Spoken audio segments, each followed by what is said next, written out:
usually find a spot that I can get my hands. Sometimes I use like a pair of fencing pliers to get it out so it's away from the tree, and I usually go down to the base where I start to pull out the root, so I gotta have a clear look at it.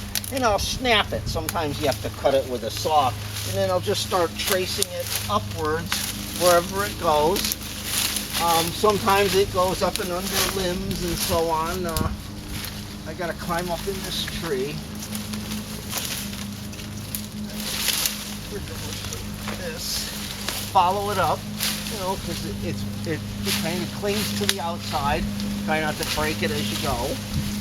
This one here, I got a second one, ouch, that's probably intertwined with it, that I end up taking at the same time. If I can get my fingers under this one. Sometimes I just peel it back. A lot of times a Leatherman plier works really good for this also. Get under it, peel it back, like so. There you got it.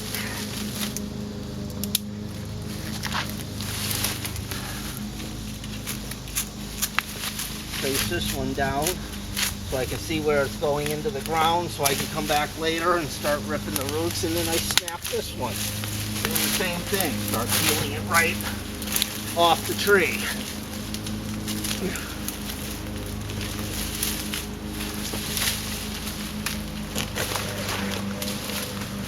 I usually just climb up the tree a little, or all the way, or wherever I need to sufficiently do the job.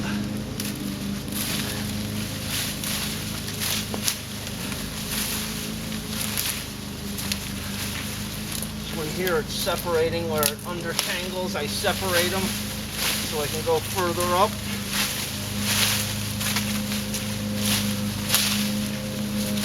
I broke that one off. Get the rest.